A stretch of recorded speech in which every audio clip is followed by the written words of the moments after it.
Hi, hello, welcome back to my channel Jai Shri Ram classes for 10th. In last class, we have studied about the Dutch.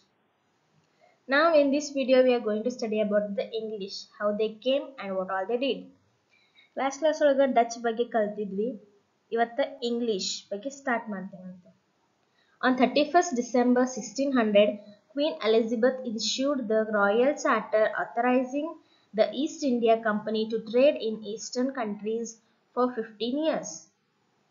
ಏನಂದ್ರೆ queen ಇರ್ತಾಳ Elizabeth ಆಕಿ ಏನ್ ಮಾಡ್ತಾಳ ಅವರಿಗೆ ಒಂದು charter act ಅಂತ ಕೊಡ್ತಾಳ. Charter act ಅಂತಂದ್ರೆ charter authority ಅಂತಂದ್ರೆ ಏನಂದ್ರೆ ಅವ್ರ 15 ವರ್ಷ ಯಾವ್ದರ ಕಂಟ್ರಿ ಒಳಗ ವ್ಯಾಪಾರ ಮಾಡ್ಬೇಕು ಅಂತ ಹೇಳಿ ಹೊರಡಿಸ್ತಾರೆ. ಅದಕ್ಕೆ ಏನಂತಾರೆ ದ ರಾಯಲ್ ಚಾರ್ಟರ್ ಅಂತ ಹೇಳಿ ಕರೀತಾರೆ. The company started to trade formally in 1630. ಅವ್ರು ಹೊರಡಿಸಿದವಾಗ 1600 ಒಳಗೆ, ಅದರ ಆಕ್ಚುಲಿ ಸ್ಟಾರ್ಟ್ ಮಾಡಿದವಾಗ ಈಸ್ಟ್ ಇಂಡಿಯಾ ಕಂಪನಿನ 1613 ಒಳಗೆ ಸ್ಟಾರ್ಟ್ ಮಾಡ್ತಾರೆ. ಫಸ್ಟ್ ಇಂಡಿಯಾ ಒಳಗೆ ಎಲ್ಲಿ ಬರ್ತಾರೆ ಮೊಘಲ್ಸ್ ಅಂದ್ರೆ ಈ ಬ್ರಿಟಿಷ್ ಅಂದ್ರೆ ಮೊಘಲ್ ಎಂಪೈರ್ ಇರ್ತಾರಲ್ಲ ಅವಾಗ ಬರ್ತಾರೆ. issued a royal permission to English to establish the first warehouse or factory at Surat. ಈ ಜಹಾಂಗೀರ್ ಆಡಳಿತ ಮಾಡ್ತಿರ್ತಾರಲ್ಲ ಅವಾಗ ಬರ್ತಾರ. ಬಂದು ಏನ್ ಮಾಡ್ತಾರೆ ಅವ್ರ ಕಡೆ ಪರ್ಮಿಷನ್ ತಗೊಂತಾರೆ. ಯಾರು ಇಂಗ್ಲಿಷ್ ಬಂದು ಜಹಾಂಗೀರ್ ಹತ್ರ ಪರ್ಮಿಷನ್ ತಗೋತಾರ. ಜಹಾಂಗೀರ್ ಪರ್ಮಿಷನ್ ಕೊಡ್ತಾರೆ ಫ್ಯಾಕ್ಟ್ರಿ ಸ್ಟಾರ್ಟ್ ಮಾಡಕ್ ಸೂರತ್ ಒಳಗ.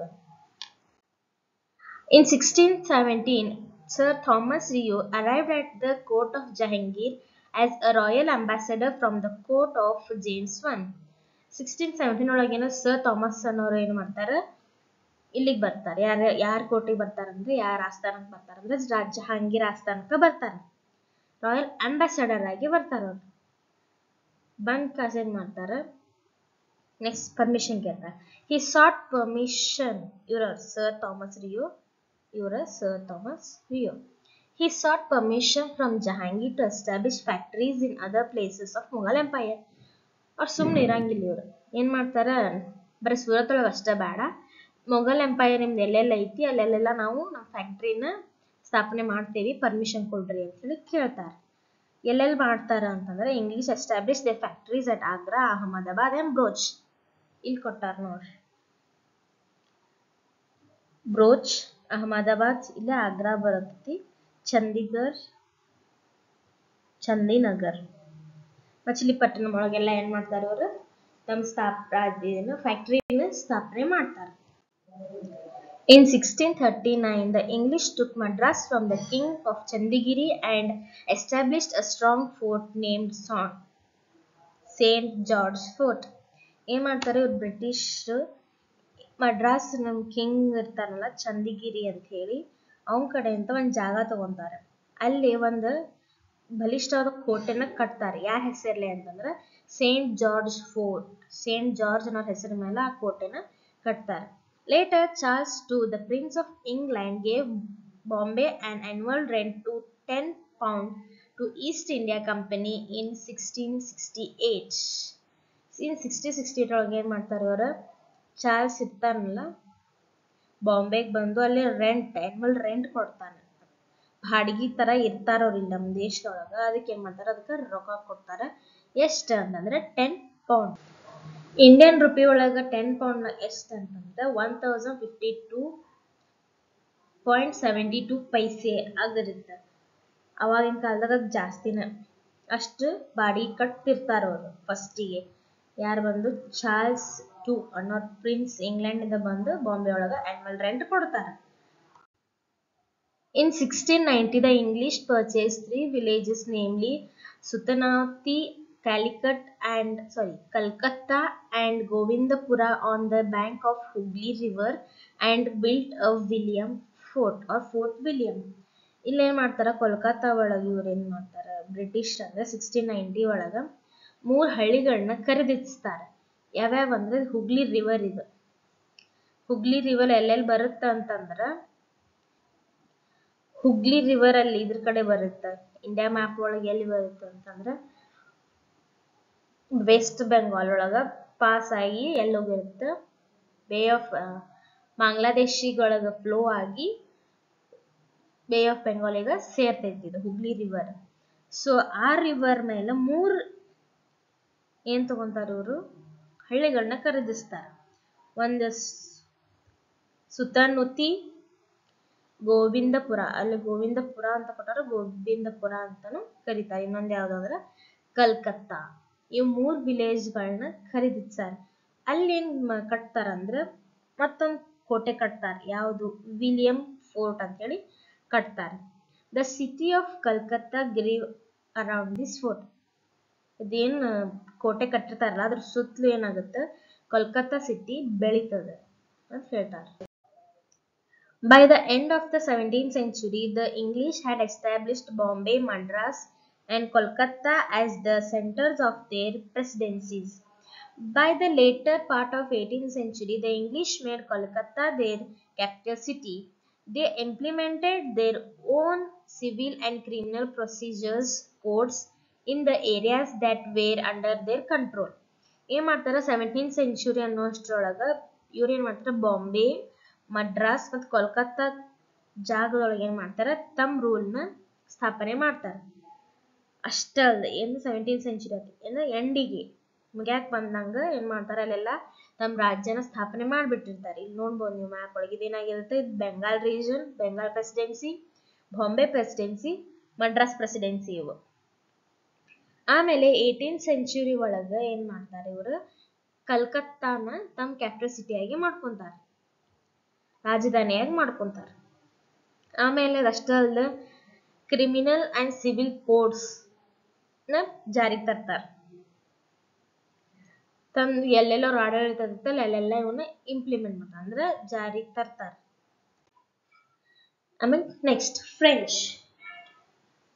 The French East India Company started as the government-owned company in 1664. 1664 ಒಳಗೆ ಏನಾಗತ್ತೆ ಅಂತಂದ್ರೆ ಫ್ರೆಂಚ್ ದವ್ರು ಬರ್ತಾರೆ. ಅವ್ರದ್ದು ಇಂಡಿಪೆಂಡೆಂಟ್ ಇರಲ್ಲ, ಪ್ರೈವೇಟ್ ಇರಂಗಿಲ್ಲ, ಗೌರ್ಮೆಂಟ್ ಅವ್ರನ್ನ ಕಳ್ಸಿರುತ್ತೆ. ಫ್ರೆಂಚ್ ಗೌರ್ಮೆಂಟ್ ಏನಿರುತ್ತಲ್ಲ ಅವರು ಟ್ರೇಡ್ ಮಾಡ್ಲಿ ಅಂತ ಹೇಳಿ ಇಂಡಿಯಾಗ ಕಳ್ಸಿರ್ತಾರೆ. It started its first factory at Surat in the year 1668. Later, they established its factory in Machilipattanam, Chandenagore, Mahe, Karaikal, Kasim Bazar, Vassalore. ಈ ಪ್ಲೇಸಸ್ ಒಳಗೆಲ್ಲ ಏನ್ ಮಾಡ್ತಾರೆ ಹೈಲೈಟೆಡ್ ಪ್ಲೇಸಸ್ ಅದಾವಲ್ಲ ಅಲ್ಲೆಲ್ಲ ತಮ್ಮ ಫ್ಯಾಕ್ಟರೀಸ್ನ ಸ್ಟಾರ್ಟ್ ಮಾಡ್ತಾರೆ. ಫಸ್ಟ್ ಎಲ್ಲರೂ ಸ್ಟಾರ್ಟ್ ಮಾಡಿ ಸೂರತ್ತಿಂದ ಬಂದು ಉಳಿದಿದ ಕಡೆ ಇಡೀ ಇಂಡಿಯಾ ತುಂಬಾ ತಮ್ಮ ಫ್ಯಾಕ್ಟರೀಸ್ಗಳನ್ನ ಸ್ಥಾಪನೆ ಮಾಡ್ತಾರೆ. ಯಾರೋ ಬಂದಿರ್ಬೋದು, ಫ್ರೆಂಚ್ ಆಗಲಿ, ಇಂಗ್ಲಿಷ್ ಆಗಲಿ, ಪೋರ್ಚುಗೀಸ್ ಆಗಲಿ, ಡಚ್ ಆಗಲಿ, ಎಲ್ಲರೂ ಸ್ಟಾರ್ಟ್ ಮಾಡಿದ್ದು ಎಲ್ಲಿಗೆ ಬಂದಾರ ಫಸ್ಟಿಗೆ ಒಬ್ಬೊಬ್ರು 3 ಜನ ಅಂತ ಸೂರತ್ತಿಗೆ ಬಂದು ಸ್ಟಾರ್ಟ್ ಮಾಡ್ಯಾರ. Okay, next in 1674 the French took Valikadipuram from the local Muslims official and developed it as a major trade center. Later it came to be known as the Puducherry or Pondicherry. This became the capital of the French till they left the India. Dupleix, who arrived in 1746 in Puducherry as a Governor General of French, had the high ambitions of establishing the French as a major power in the South India. This ambition led to the Carnatic Wars with the English. ಏನ್ ಮಾಡ್ತಾರ first ಪುಡುಚೇರಿ ಅನ್ನೋ ಜಾಗ ಏನಿತ್ತಲ್ಲ ಆ ಜಾಗ first ಹೆಸರು ಏನಾಗಿತ್ತು ಅಂದ್ರೆ ವಾಲಿಕಂದಪುರಂ ಅಂತ ಹೆಸರಾಗಿತ್ತದಂದ್ರೆ ಲೋಕಲ್ ಮುಸ್ಲಿಮ್ಸ್ ಏನಿದ್ರಲ್ಲ ಅವ್ರ ಕಡೆಯಿಂದ ಫ್ರೆಂಚ್ ಏನ್ ಮಾಡ್ತಾರ ಆ ಜಾಗನ ಖರೀದಿ ಮಾಡಿ ಅದನ್ನ ಅವ್ರ ರಾಜಧಾನಿಯಾಗಿ ಮಾಡ್ಕೊಂತಾರೆ. ಎಲ್ಲಿವರೆಗೂ ಅವ್ರ ಇಂಡಿಯಾ ಬಿಟ್ಟು ಹೋಗುವವರೆಗೂ ಅವ್ರ ಕ್ಯಾಪಿಟಲ್ ಏನಾಗಿರ್ತೈತಿ ಪಾಂಡಿಚೇರಿನ ಆಗಿರ್ತೈತಿ. ಅವ್ರ ಒಟ್ಟ ಚೇಂಜ್ ಮಾಡಿರಂಗಿಲ್ಲ. ಬ್ರಿಟಿಷರು ಚೇಂಜ್ ಮಾಡ್ಯಾರ, ಯಾರು ಪೋರ್ಚುಗೀಸ್ ಚೇಂಜ್ ಮಾಡ್ಯಾರ, ಡಚ್ ಚೇಂಜ್ ಮಾಡ್ಯಾರ, ಕ್ಯಾಪಿಟಲ್ ಶಿಫ್ಟ್ ಮಾಡ್ಕೊಂಡು ಹೋಗ್ಯಾರ. ಬಟ್ ಇವ್ರು ಒಬ್ರೆ ಫಸ್ಟ್ ಇಂದ ಯಾವ ಕ್ಯಾಪಿಟಲ್ ಇತ್ತೋ ಲಾಸ್ಟ್ ವರೆಗಿನೂ ಅದು ಅವ್ರ ಕ್ಯಾಪಿಟಲ್ ಆಗಿತ್ತು, ಯಾವುದು ಪುಡುಚೇರಿ. ಆಮೇಲೆ ಡುಪ್ಲೆಕ್ಸ್ ಅನ್ನೋ ಬರ್ತಾನೆ ಪಾಂಡಿಚೇರಿಗೆ. ಫ್ರೆಂಚ್ ಇಂದ ಡುಪ್ಲೆಕ್ಸ್ ಅನ್ನೋ ಏನ್ ಮಾಡ್ತಾನ ಗವರ್ನರ್ ಜನರಲ್ ಆಗಿ ಬರ್ತಾನೆ ಇಂಡಿಯಾಗ. ಬಂದ್ ಅವನೊಂದು ಆಂಬಿಷನ್ ಇರ್ತೈತಿ, ನಾನ್ ಸೌತ್ ಇಂಡಿಯಾ ಒಳಗೆ ಫ್ರೆಂಚ್ ದ ಮೇಜರ್ ಪವರ್ ಆಗಿರ್ಬೇಕು ಅಂತ ಹೇಳಿ. ಈ ಮೇಜರ್ ಪವರ್ ನಮ್ ಸ್ಥಾಪನೆ ಮಾಡ್ಬೇಕನ್ನೋ ತಲೆ ಒಳಗೆ ಇದ್ದಿದ್ದಕ್ಕ ಏನಕ್ಕವ ಇಂಗ್ಲಿಷ್ ಸ್ಟ್ರಾಂಗ್ ಆಗಿರ್ತಾರ. ನಾವು ಬಂದಿದ್ದೇವಾಗ 17th century ಒಳಗೆ 16th to 17th century ಒಳಗೆ ಬಂದಿರ್ತಾನವ. at the end of nearly the end of 17th century ಬಂದಿರ್ತಾನೆ. ಅವಾಗ ಬ್ರಿಟಿಷ್ ಸ್ಟ್ರಾಂಗ್ ಆಗಿರ್ತಾರೆ. ಅವ್ರು ಏನು ಮಾಡ್ತಾರೆ, ಈ ಫ್ರೆಂಚ್ ಜೊತೆ ಎಲ್ಲ ಫೈಟ್ ಮಾಡ್ತಾರೆ. ಅವಾಗ ಏನು ಸ್ಟಾರ್ಟ್ ಆಕಾವ, ಕಾರ್ನಾಟಿಕ್ ವಾರ್ಸ್ ಸ್ಟಾರ್ಟ್ ಆಕಾವ. ಇಂಗ್ಲಿಷ್ ಮತ್ತು ಫ್ರೆಂಚ್ ನಡುವೆ. The competition between the English and the French in India. Okay, ಏನಾಗ್ತದೆ, ಸ್ಪರ್ಧೆ ಚಲೋ ಆಗತ್ತೀರಿ. ನಾ ಮುಂದೆ ಬರ್ಬೇಕು, ನೀ ಮುಂದೆ ಬರ್ಬೇಕು, ನೀ ಅಂಥೇಳಿ ಕಾಂಪಿಟೇಷನ್ ಸ್ಟಾರ್ಟ್ ಮಾಡ್ತಾರೆ. ಯಾರ್ಯಾರು, ಇಂಗ್ಲಿಷ್ ಮತ್ತು French. The Portuguese and the Dutch had withdrawn from India unavailable withstand the competition from French and English by the middle of the 18th century. 18th century ಅನ್ನೋದು ಇವರಿಗೆ ಕಾಂಪೀಟ್ ಮಾಡೋಕ್ಕಾಗಂಗಿಲ್ಲ. ಯಾರಿಗೆ,